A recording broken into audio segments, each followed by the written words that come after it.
talk a little bit about Daken's sexuality. What do you want to know? Well, it's always an issue in comic books, Mm-hmm. either having straight sex or gay sex or any sex whatsoever.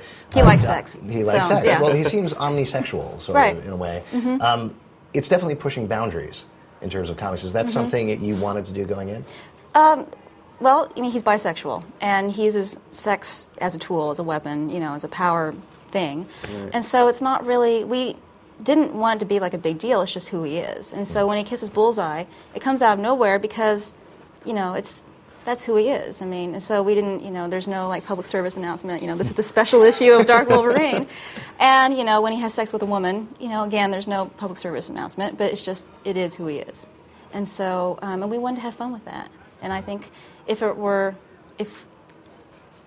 like a Max title, or if it was, if we could do more, we would. Well, do you think, is this a progression of the comic industry? Because as you mentioned, I think years ago, it would have been a very special issue where Daken does something and you wouldn't know what it would be. Progression of the comic industry, or just a progression of the times? Mm-hmm. I think people are much more open now to, different types of sexuality, just different ways of being. And so I would say it's more a reflection of the times. Mm-hmm. It's also pretty untraditional for a male character to use sexuality at all. What is it about Daken that made that work so well? Well, he already sort of works outside the boundaries of what's normal anyway. I mean, he's a bad guy he's a bad guy. I mean, that's it. I mean, and so maybe people give him more leeway because of that. But I know for Dan and myself, we just think he's a fun character.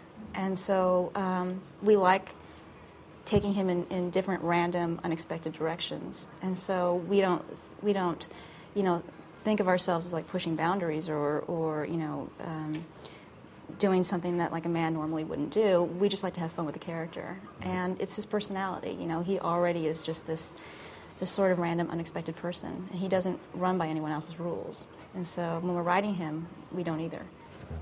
Now that he is in his own title and it has relaunched, where are we going to see him go next? Well, we're still working with the Wolverine in Hell storyline. And so for the next few issues, we'll see him working through that. And you'll see more of Mystique and sort of, fleshing out his character and seeing some clues as to why he is, who he is. But you'll see him dealing with the Fantastic Four again and going back to, I think I can say this, going to Madripoor.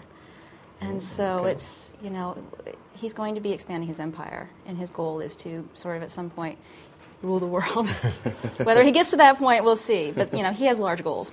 So taking him and making him his own character separate from Wolverine, obviously he's always going to be Wolverine's son, but do you think there is a point when people won't think, oh, he's extreme Wolverine? I feel like he's about as far away from Wolverine as you can possibly get. And so I don't know the answer to that question because I've never thought of him as like an extreme Wolverine. I think of him as Daken, his twisted, messed up individual who might have the claws and has certainly a lot of daddy issues.